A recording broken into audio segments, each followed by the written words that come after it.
Families for Justice CYMRU have come to this inquiry seeking truth, justice and accountability for all those bereaved by Covid-19 in Wales. At the outset of this module, we set out in stark terms that the total number of Covid-19 deaths registered in Wales up to the 2nd of February 2022, 12,510. That figure increased to 12,559 by the 16th of February 2024. The impact film and the powerful evidence of Elizabeth Grant and Amanda Provis served as a tangible, heartbreaking reminder of the tremendous loss of life and trauma experienced by the bereaved. As Elizabeth Grant reminded us, thousands of deaths on the dashboard were desensitising people to the fact that this was actually people. They were loved people. They had just become statistics and numbers. The deceased must not be reduced to statistics, and the trauma experienced by the Welsh bereaved must not go unheard. The Welsh bereaved witnessed day after day the individual and systematic failure to adequately protect their loved ones as Covid-19 spread like wildfire through hospitals and care homes, fuelled by inadequate testing regimes and insufficient PPE. The Welsh bereaved want answers.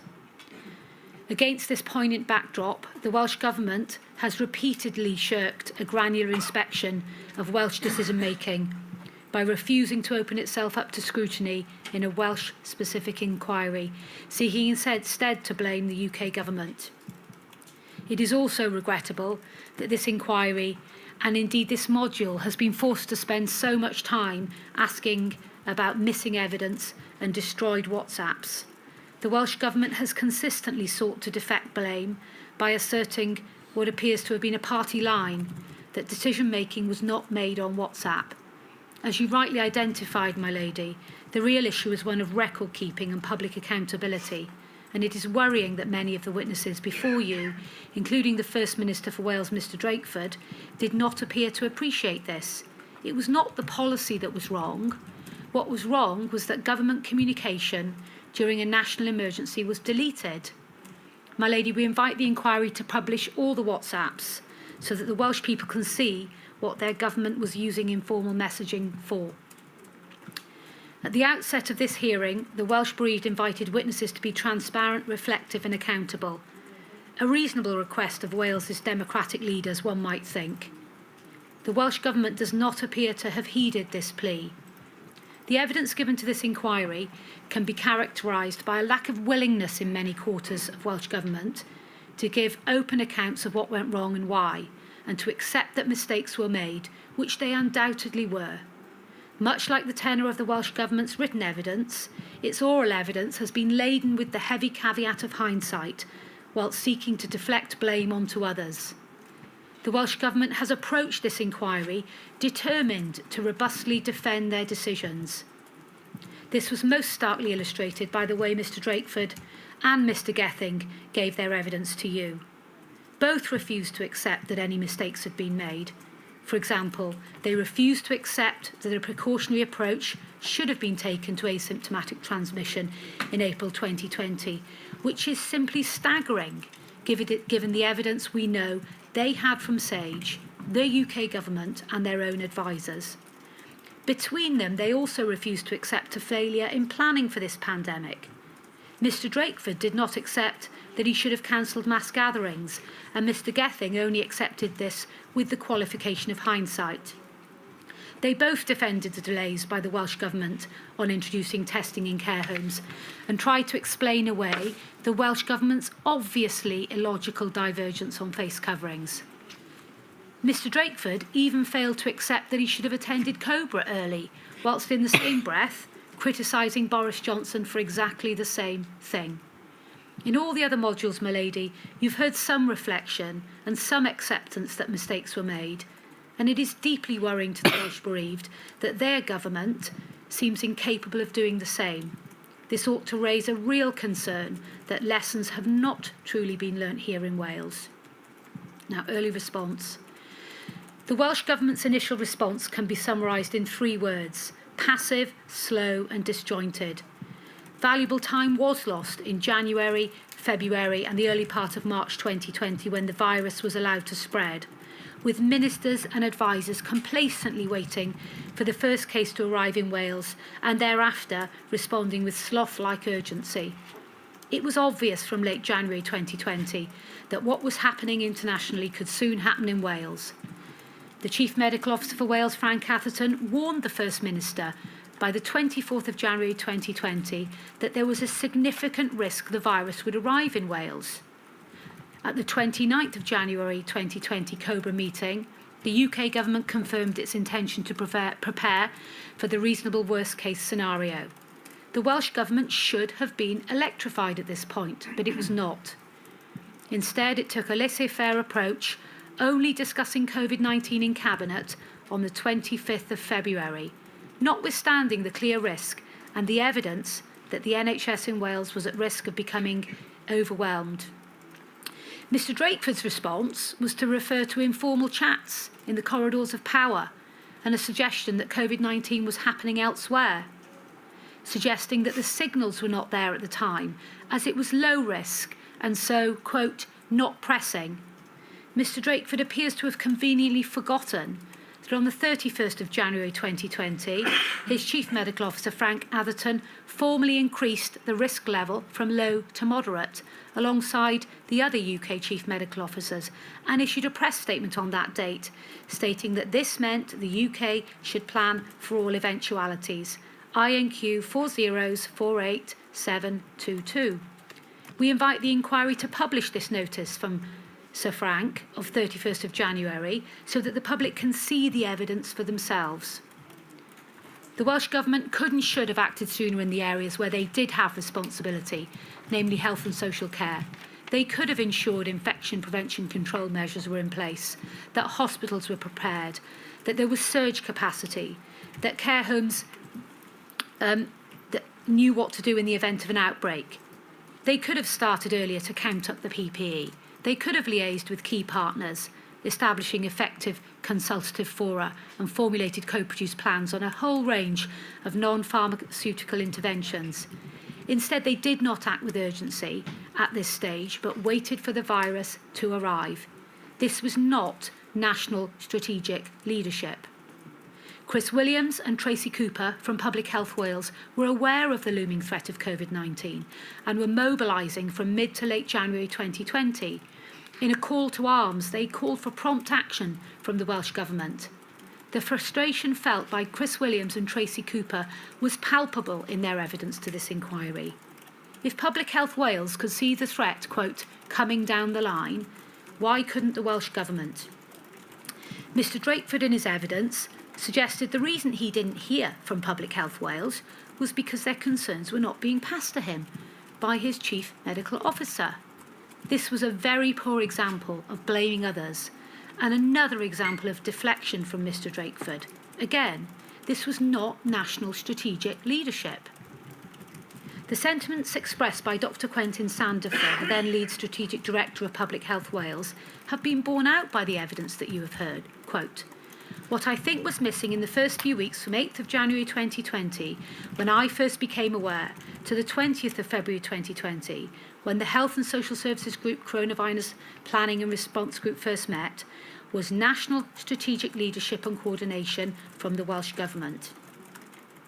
Now, Mr Drakeford was very dismissive of Dr Quentin Sandifer in his evidence to the inquiry, but on his own admission, little was being done in that early period.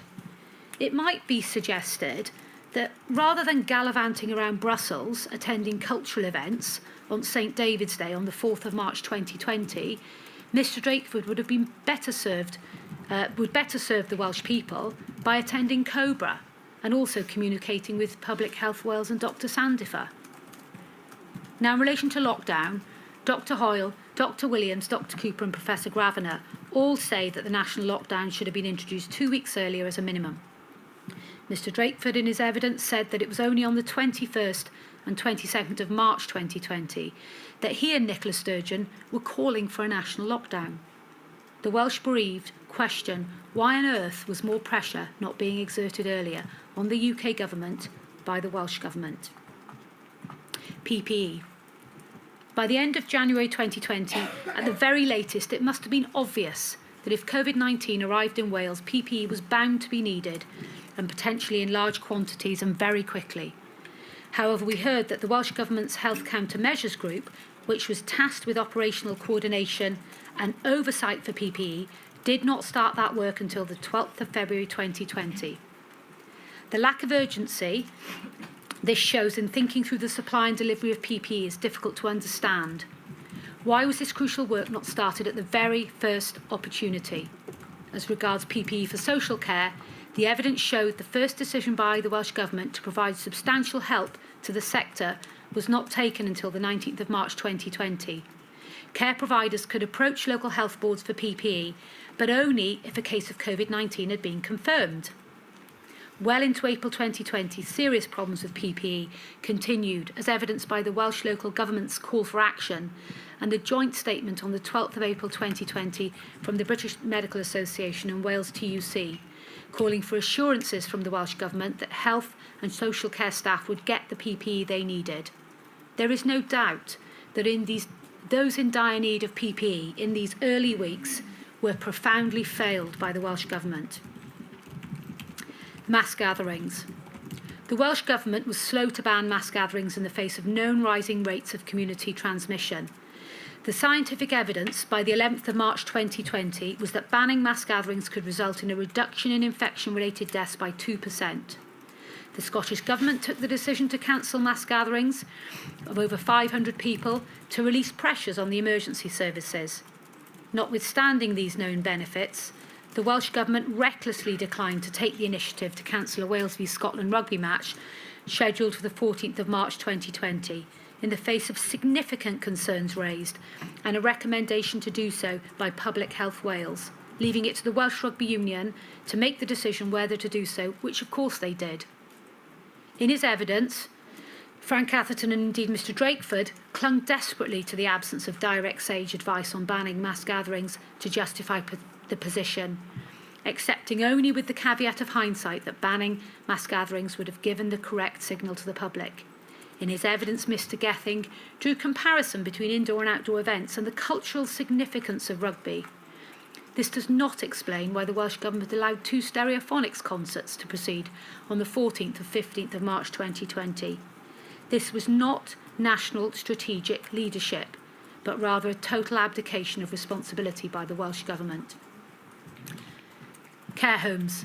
It is of course the case that the Welsh Government had to protect hospitals, but this should not have been at the expense of vulnerable care home residents who were in effect locked in without visitors and without a voice. The Welsh Government had a duty to protect all vulnerable people. Yet when the virus erupted in March and April 2020, the Welsh Government recklessly exposed those in care homes to Covid-19 when on the 9th of April 2020 they introduced a policy directing care homes to accept people with symptoms of Covid-19. This was at a time when they knew from the Welsh Local Government Association and the Older People's Commissioner, Helena Herclots, that the virus was spreading like wildfire in care homes. This was also at a time when they knew there was an inadequate and inconsistent supply of PPE, that there was no testing regime, and that residents were dying in circumstances where, in the words of Miss Herclots, those deaths were not even being counted. It is deeply upsetting to those who lost loved ones in care homes to hear Frank Atherton dismiss their concerns because, quote, the numbers were not large, and assert that there was PPE when we know this was simply not consistently the case.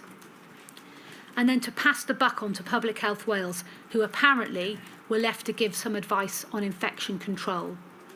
The obvious questions were simply not asked. For example, who was going to care for the sick, supposedly isolated residents? It was, of course, the healthcare workers, who would also be caring for many others in a context where there were no tests and quite possibly no adequate PPE. The Welsh Government's decisions on the 22nd and the 29th of April 2020 to test everyone being discharged to a care home and provide step-down facilities for those who tested positive was a change that came later in Wales as compared to England. Similarly, the decision to extend testing to all staff and residents in care homes was not taken until the 16th of May 2020, slower than all the other 3 nations. Why did the Welsh Government simply wait for leadership from the UK Government on these matters? Why was it not leading the field in the area of testing and being proactive rather than reactive? The Welsh Government wants to be compared in this inquiry to the UK Government, and indeed all the other 4 nations. Well, in respect of testing in care homes and of healthcare workers, the Welsh Government clearly came last. Transmission. As early as the 28th of January 2020, SAGE and in turn the Chief Scientific Advisor for Wales were aware of the possibility of asymptomatic transmission. In the absence of certainty on asymptomatic transmission, but in the context of clear evidence of risk, Welsh Government decision makers could and should have adopted a precautionary approach. The failure to do so is unacceptable and had devastating consequences in Wales. Mr Gething was presented in this inquiry with a wealth of evidence demonstrating a growing awareness of asymptomatic transmission from as early as the 4th of February 2020. Mr Gething accepts that he knew about much of this evidence and at an early stage, and on his own admission he knew about the CDC report of the 27th of March 2020, which clearly stated that asymptomatic transmission is real and should be assumed and, quote, once COVID is introduced into a long-term nursing facility, rapid transmission can occur. It is difficult to understand then how Mr Gething could think it appropriate to make a public press statement on the 2nd of May 2020 stating, quote, at the moment, the evidence does not support the blanket testing of everyone who does not have symptoms, when a different position was being taken by the UK Government in England. This was a clear failure in public health messaging, which directly conflicted with the 4 nations approach. Despite the overwhelming evidence at his disposal, Mr Gething was unable to share Matt Hancock's biggest regret of not pushing harder for asymptomatic transmission to be a baseline assumption. Instead, Mr Gething referred again to hindsight and sought to fall back on the advice he claimed to be receiving and the fact that he was not being told to act, again seeking to blame others. But why did Mr Gething need to be told what to do by his advisors? And why was he looking for scientific certainty on asymptomatic transmission and taking a pick and mix approach to the science? As soon as it became obvious that the UK Government had changed its approach to testing, why did Mr Gething not simply ring up Matt Hancock as a matter of urgency to understand the rationale for the change and to better understand the science and to understand what immediate action was required in Wales? Sitting back and simply waiting is not an example of ministerial leadership. Mr Drakeford also relied on hindsight and said with no caveats or nuance that when it came to asymptomatic transmission, the scientific evidence simply wasn't there in April 2020. And we know that he told the Senedd on the 29th of April 2020 that there was no value in testing asymptomatic patients. Again, we know from the evidence disclosed to this inquiry that this was simply not the case. How could Mr Drakeford have been so ignorant of what the evidence and the science showed, we ask? My lady, we ask you pay very close attention to the witness statement of Albert Heaney, the then Director of Social Services. This is a very important statement, but it clearly tells you that on the 23rd to the 24th of April, Public Health England shared the results of a survey of care homes which indicated asymptomatic transmission with NerveTag and with the Welsh Government. And it noted growing international evidence of asymptomatic transmission of Covid-19 in care homes. The Welsh bereaved want to know why Mr Drakeford and Mr Gething did not tell the Welsh people the unvarnished truth, which was that there was evidence that the virus might be spreading asymptomatically and that testing was crucial. The people of Wales needed to know this information in order to best protect themselves. Was the reality that the Welsh Government was trying to hide from the Welsh people their chaotic response and the fact that they were lagging behind the United Kingdom Government? Masks. Engaging in unjustifiable divergence is most starkly illustrated by the approach to face coverings taken by the Welsh Government, with Frank Atherton at the helm.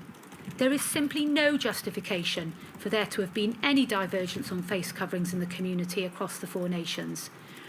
Divergence on face coverings would obviously confuse the public and undermine public trust in the science. It was divergence and weak public messaging that created a risk of mass discrimination or face mass militancy in a public who didn't understand or trust the inconsistent and contradictory advice they were being given. It ought to have been obvious that to leave the public mystified by the so-called scientific advice would do untold damage to the public's willingness to trust their government. There was in truth no downside to mandating face coverings in the community. These things ought to have been obvious to Frank Atherton and to the First Minister for Wales, Mark Drakeford, and indeed to the whole Welsh Government. And it's simply incredible to the Welsh bereaved that not even on this topic could Frank Atherton accept that he had failed the Welsh people. But he only looked back, but he only accepted that looking back, quote, "I do wonder whether it would have been a better decision just to simply align." As for Mr Drakeford, this is another area in which leadership was simply absent. It is also deeply concerning to the Welsh bereaved that in early June 2020, TAC advice was apparently amended following discussions with Mr Gething, resulting in the Welsh public not being told that the World Health Organisation was recommending that vulnerable people in the community, where they were 60 and had underlying comorbidities, needed access to medical masks. The Welsh bereaved ask, when was the Welsh public actually given this piece of information? Autumn firebreak. The Welsh Government knew in September 2020 from SAGE and TAG that they needed to act decisively. They knew local lockdowns were a failed experiment, but when the Welsh Government did decide to diverge and go it alone on a firebreak, they did so in a way that was slow and ineffectual, waiting too long for the lead to be taken by the UK Government, such that the steps that were taken were too little and too late. The modelling request was delayed, the parameters were overly limited, and there's no evidence of advanced planning on financial scope for action. It is simply not good enough for the Welsh Government to blame the UK Government for the timing of the firebreak. The evidence simply does not support this assertion. Now, the inquiry's not been able to get to the bottom of where the ministers knew that 4 weeks would push the virus deep into December, close to the time when the vaccine would arrive. This was an obvious and vital piece of information that ministers ought to have at least weighed in the balance. The consequences of not doing so will not be lost on the inquiry, given the high death rates in Wales in late 2020 and early 2021. And of course, then when it came to easing restrictions after the firebreak, the Welsh Government opened up society too quickly, contrary to the advice of Frank Atherton and the Chief Scientific Advisor for Health, Rob Orford. Now, the Covid-19 Bereaved Families for Justice CYMRU wish to make clear that on this topic of firebreak and modelling, more widely, that the Swansea modelling team did their absolute best, and this should be recognised by the inquiry, as should the disregard at the way these academics were treated by the Welsh Government, who had to work for free in their evenings whilst also living through a pandemic. These were dedicated professional members of the Welsh public who stepped up to fill the void caused by the Welsh Government's woeful planning failures. They were treated badly, and this is nothing short of a scandal. Intergovernmental relations.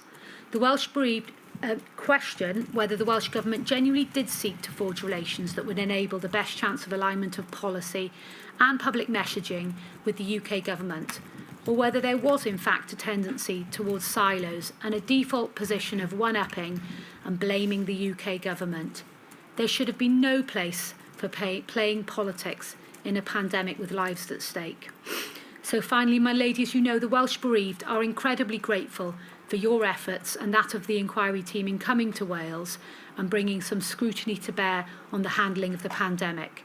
The Welsh bereaved feel very keenly that you have gone to great lengths to listen to the Welsh people and to hear their stories of bereavement, and for that they are very grateful. Thank you, my lady. Thank you very much.